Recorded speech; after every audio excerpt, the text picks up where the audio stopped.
Recording in progress.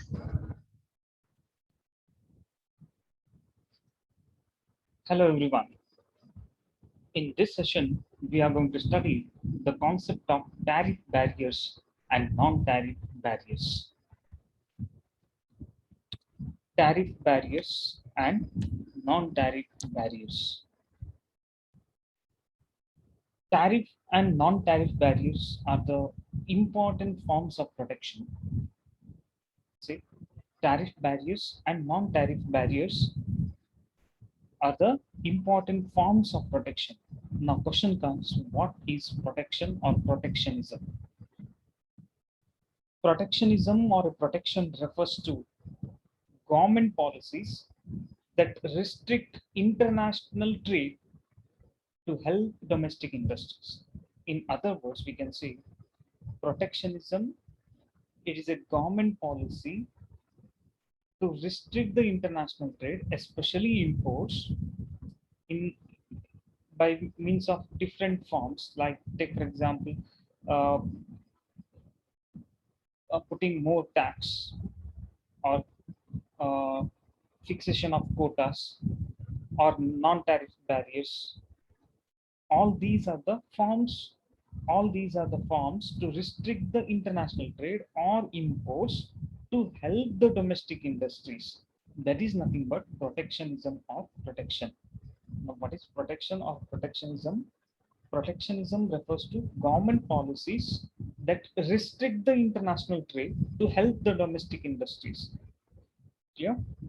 In other words, protectionism, policy of protecting domestic industries against foreign competition by means of tariffs, subsidies, import quotas, or other restrictions placed on the imports of foreign competitors.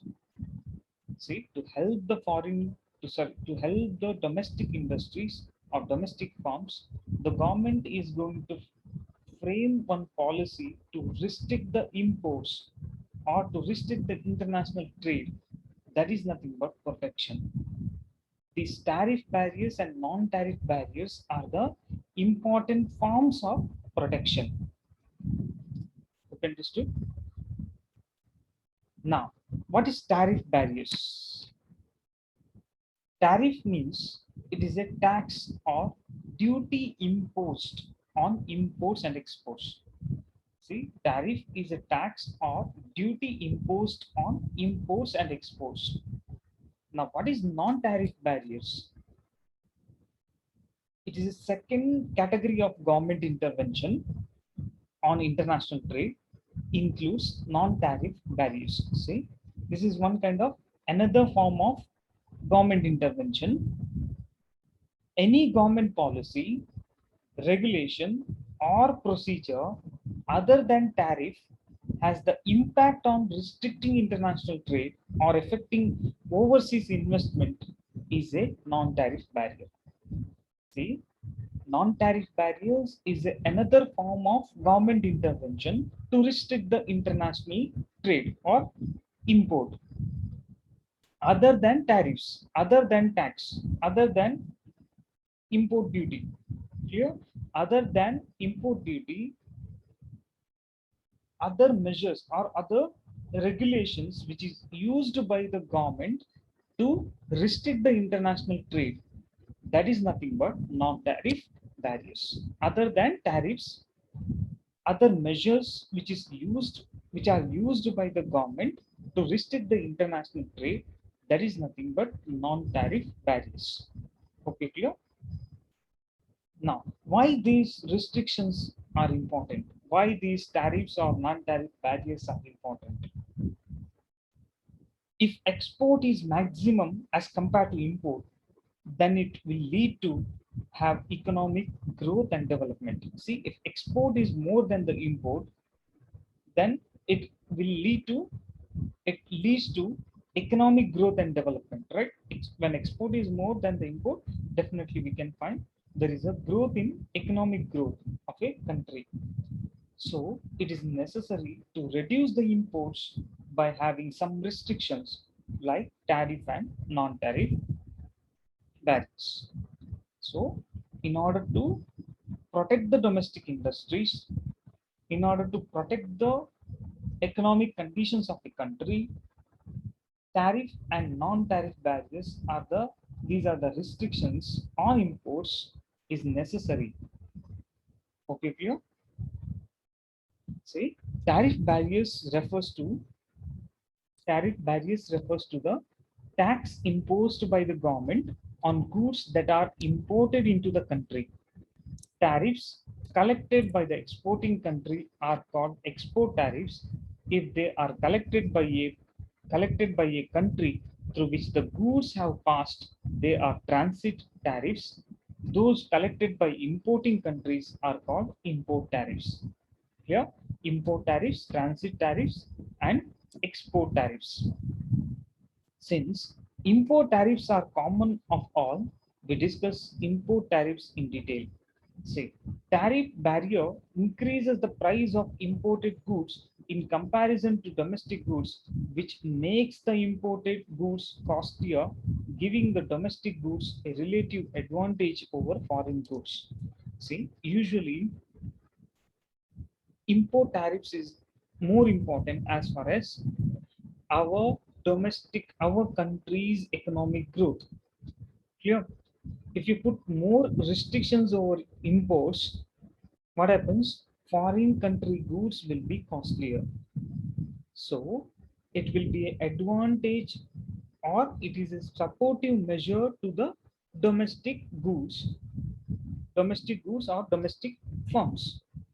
And the people are going to prefer domestic goods because foreign goods will be costlier, because the government is going to put more tax on imported goods or foreign goods. By that, the government is going to support the domestic goods.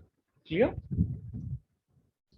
Thus, they help the domestic government in reducing imports. In case of India, the cheap imports of refined oil have hit the domestic vegetable oil producing industry hard, with the capacity utilization of this sector dropping to 30 to 40%. To protect the domestic producers, the Indian government levies an import duty of 10% on refined edible oil to protect the domestic processing industry and farmers. This is the example. To protect the domestic industries, especially oil industry, the Indian government has put levies import duty, that is 10% on refined edible oil, to protect the domestic industry and farmers. Now, this topic is very important. Types of tariffs.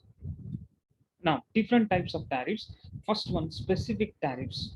Second one, ad valorem tariffs. And third one, compound tariffs. Now, what is specific tariffs? See, specific tariffs are levied as fixed charge for each unit of good imported. For example, rupees 10 per unit of good imported.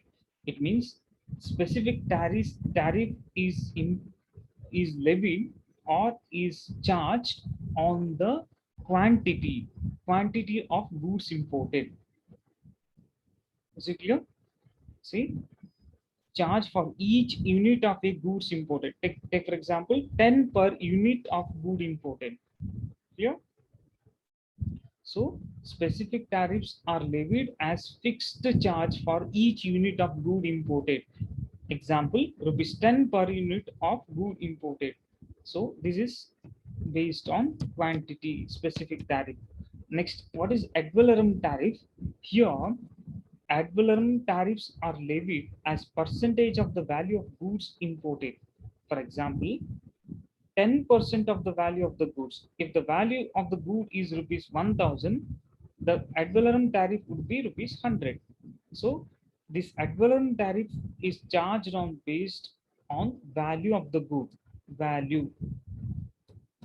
Ad valorem tariffs is based, sorry, ad valorem tariffs is based on tariffs is based on value of the good. If the good price, or if a commodity price is 1000, then ad valorem tariff will be 100. It means 10% of the value of the goods. If tax rate is 10%, then 1000 into 10%. So 100 rupees is the ad valorem tariffs. So this is based on value. First one, specific tariffs, is based on quantity. How much quantity you are going to import? For each quantity you are going to charge 10 rupees. Just for example, 10 rupees. So that is based on quantity. Specific tariffs is based on quantity. Ad valorem tariff is based on value. The third one, compound tariffs. Compound tariffs are assessed as both a specific tariff and an ad valorem tariff on the same product. Here, this is the combination of specific tariff and ad valorem tariff, that is compound tariff. Now, rationale for imposing tariffs. Tariffs help in raising revenues for the domestic government, especially in case of developing countries. See, if you put import tariffs, then revenue of the government increases. Clear? That is the first point. Second one, they protect domestic producers from foreign competition. This is because it increases the price of the foreign goods by restricting the quantity of imports coming into the country. Clear?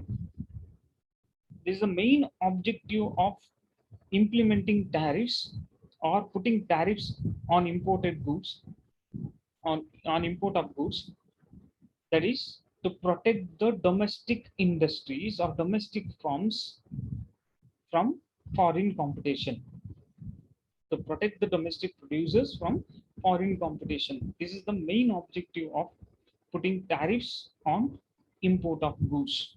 Clear? This is just example. Suppose the price of sugar in domestic market is rupees 60 per kilogram or kg, while the price of imported sugar is rupees 50 per kilogram. In the absence of import tariffs, imported sugar would be cheaper. Consumers would be more inclined to buy the imported sugar. Now let us suppose that domestic government levy an import tariff of rupees 20 per kilogram. The imported sugar would become costlier. As a result of there would be a demand of domestic sugar. See, suppose the price of sugar in domestic market is 60 per kg.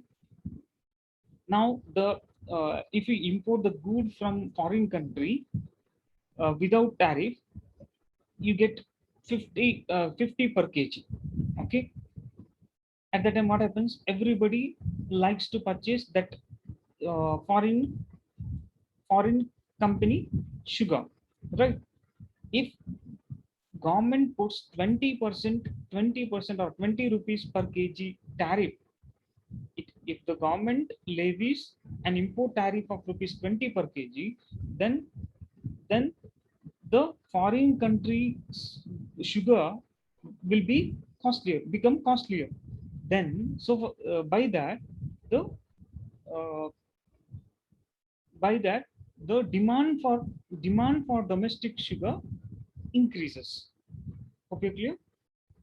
That is the example. Okay.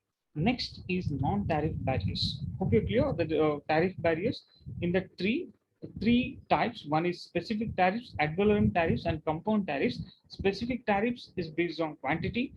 Ad valorem tariffs is based on value, and compound tariffs is a mixture of both. That is tariff, specific tariff, and ad valorem tariff.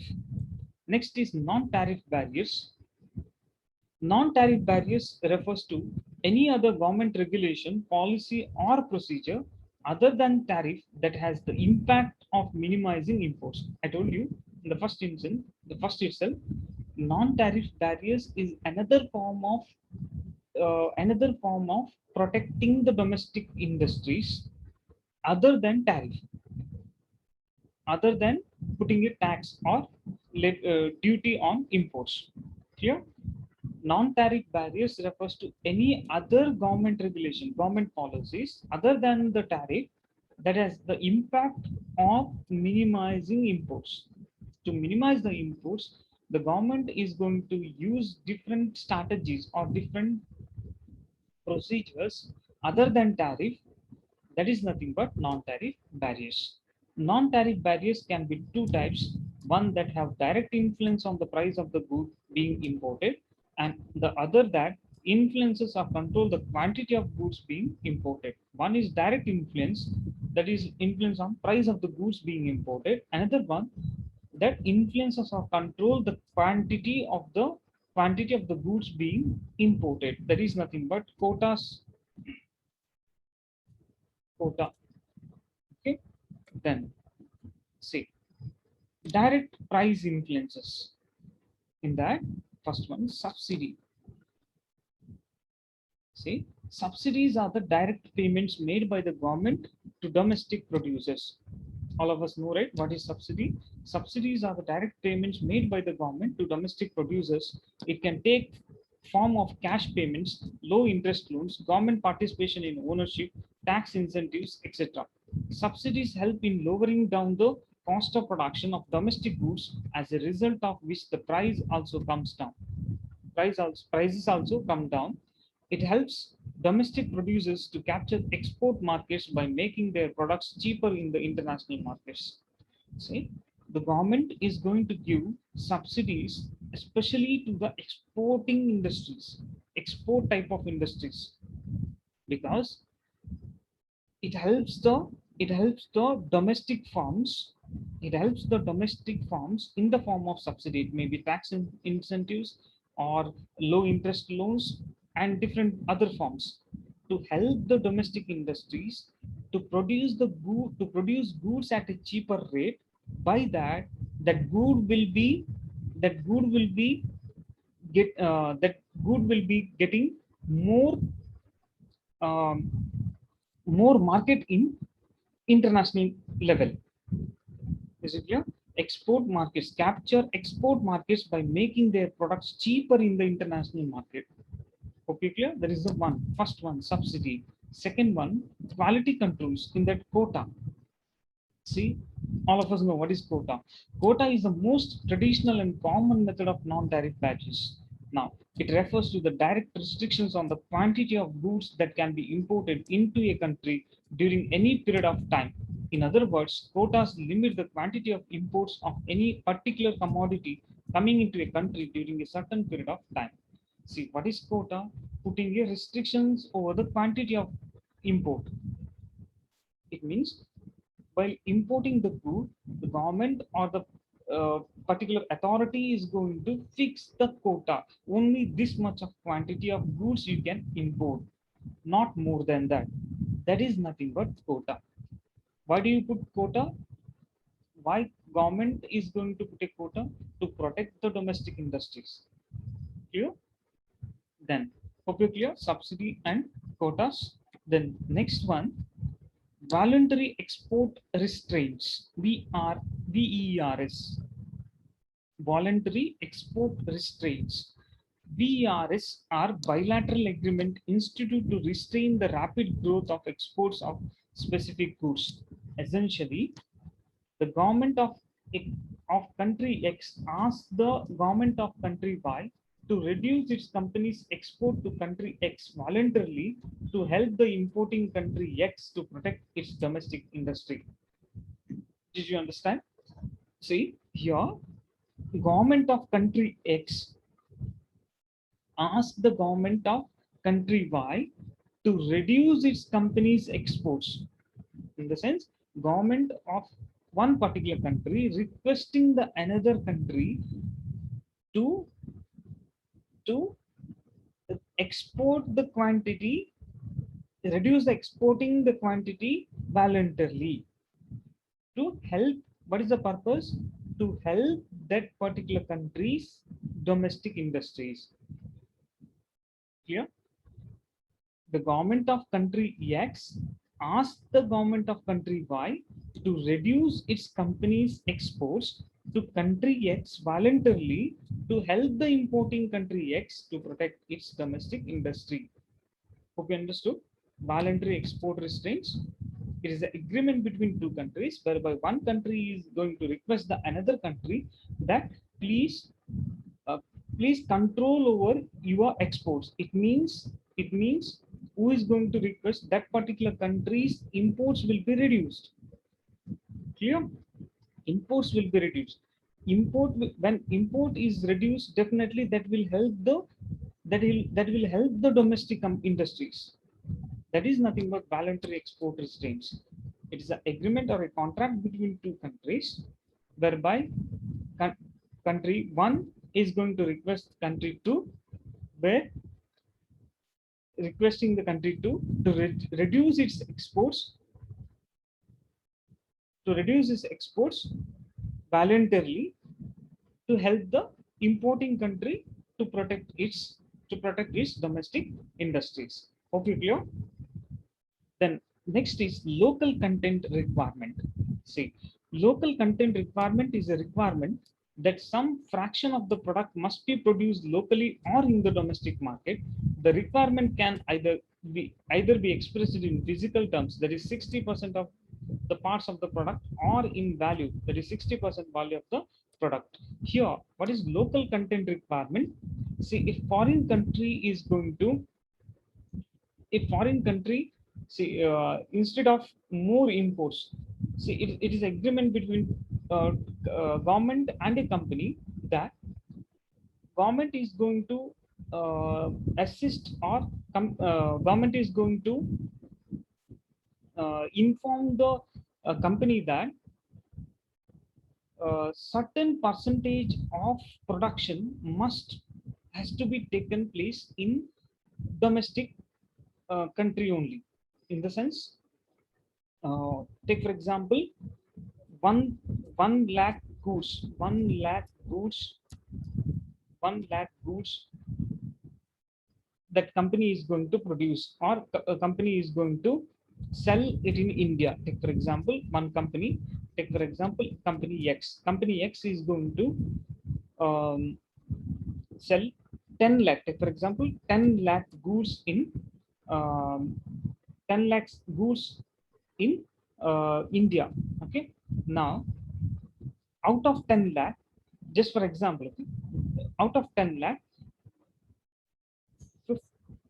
5 lakh goods to be produced here itself, in India itself. Okay, rest 5 lakh you can import from that headquarter, or the headquarter, or the company where it is located. Okay, but 50% of the goods, or the 50% of the quantity, or 50% of value, that must be produced in the domestic country. By that you can create the employment opportunities. That is the reason. Okay, by that the employment generates. Hope you clear. That is the local content requirement. A local content requirement is a requirement that some fraction of the product must be produced locally here, or in the domestic market. In the sense, certain percentage of goods must be produced in the domestic country or domestic market. By that, that company is going to give employment opportunities. That is the intention of government. In a in domestic market, or in domestic level, the people of domestic country are going to get the job opportunities, as well as employment growth. Employment growth is the another objective of local content requirement. Okay, clear. Voluntary export restraints, another one, local content requirement. Voluntary export restraint is nothing but it is an agreement between two countries, whereby one country requesting the another country to reduce its exports voluntarily. You know, that is the voluntary export restraints. Local content requirement is nothing but some fraction of the production must be produced locally or in domestic market. That is local content requirement.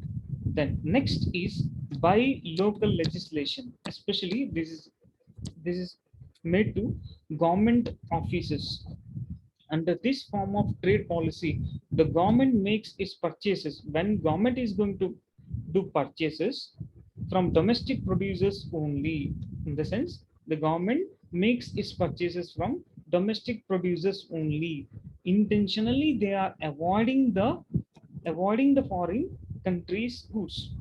This legislation forbids the government departments to make use of imported goods, in the sense putting a restriction over the purchase of foreign goods.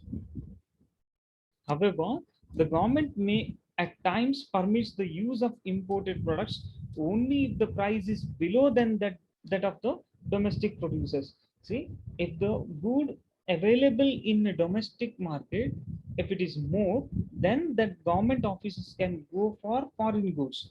Otherwise, they have to purchase goods from domestic market itself, that is by local legislation. This instrument is widely used by developing countries to develop and broaden their manufacturing base. Hope you're clear. Whenever the government offices or government departments are going to purchase the goods, at that time they should give more importance to the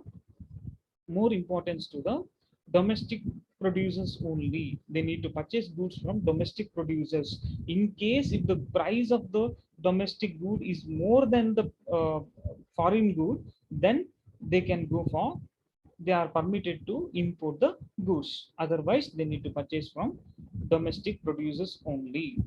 Next is other non-tariff barriers are, see, one, labeling and testing standards.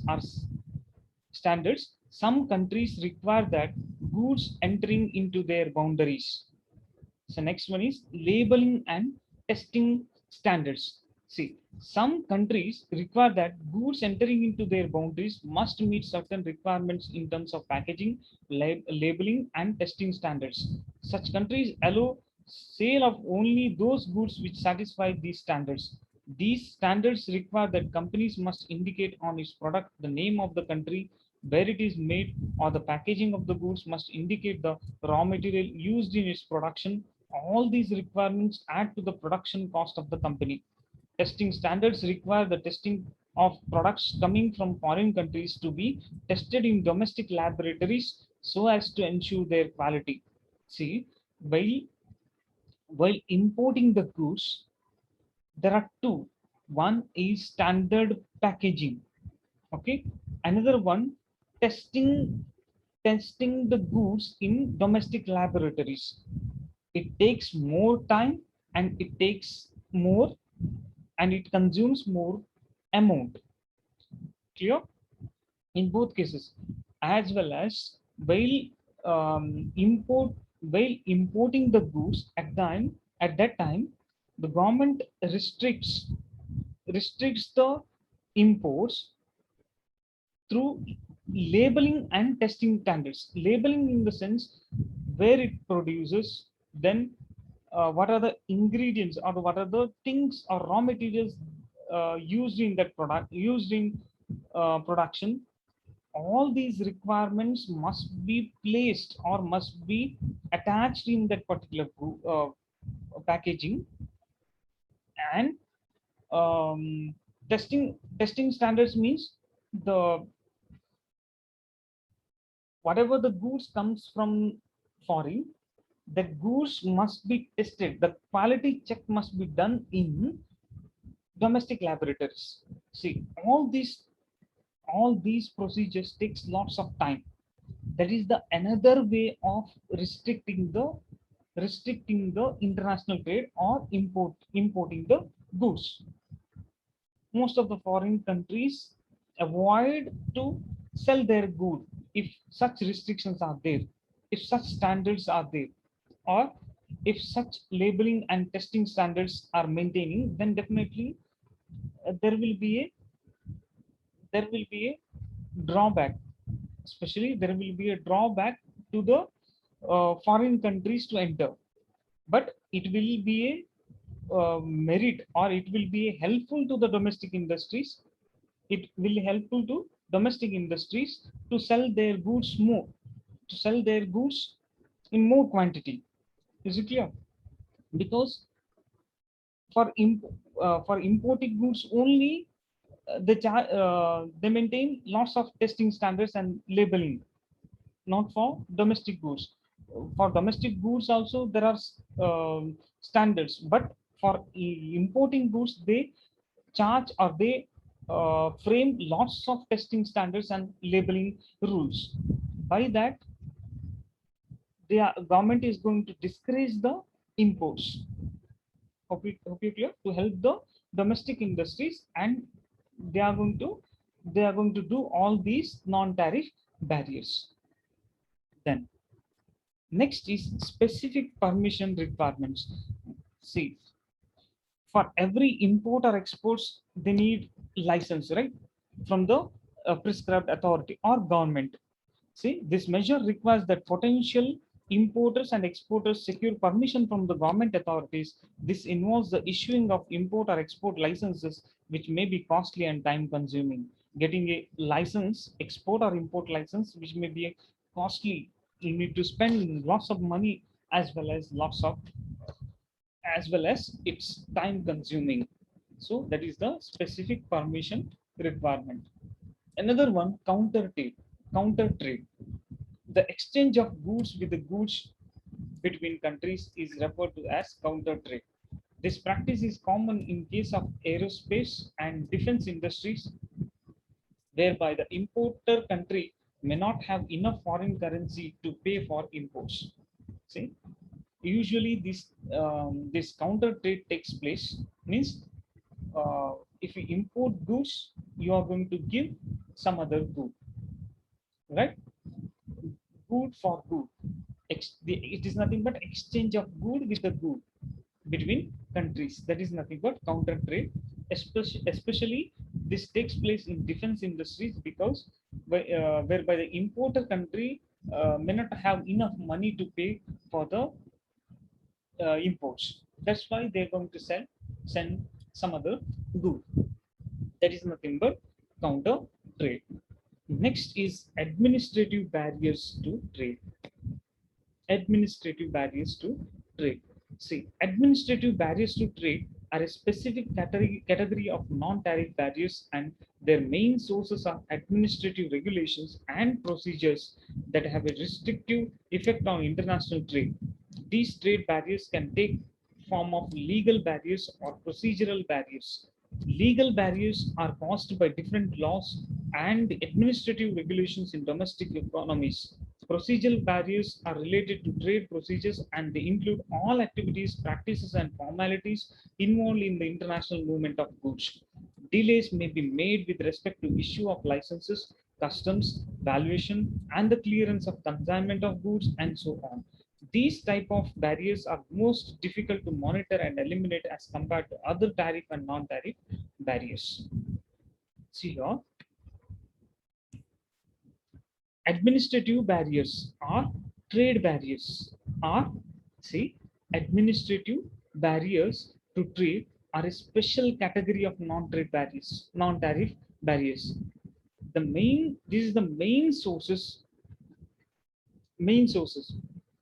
See, these administrative regulations are the procedures that affects, these procedures are going to restrict the international trade.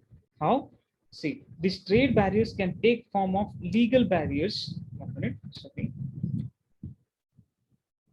Legal barriers are caused by different laws and administrative regulation in, sorry.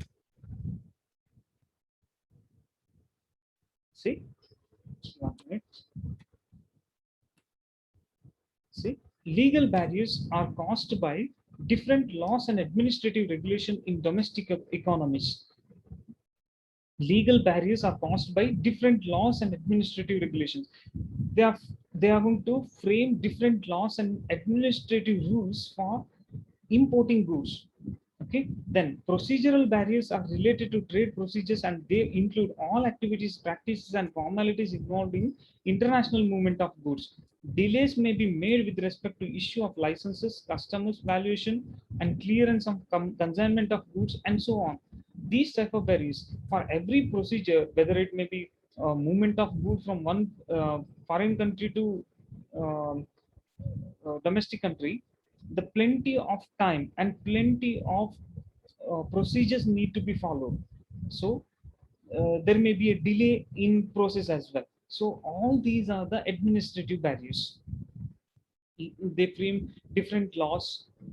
Okay, so these laws these laws will impact over the badly impact over the import of goods.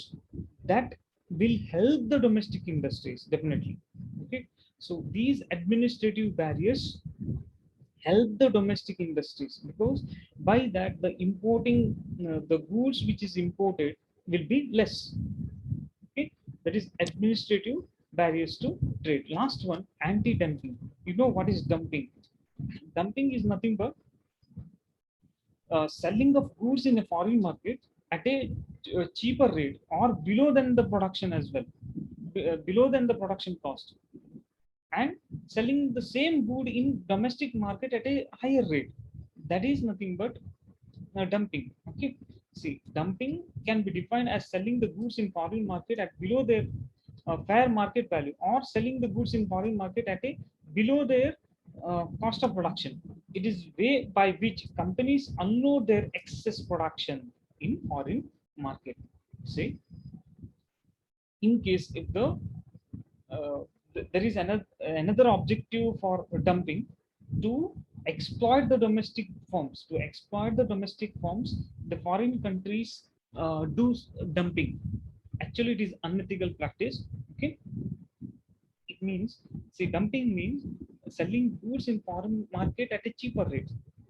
Okay, uh, sometimes it may be less than the cost of production. Why?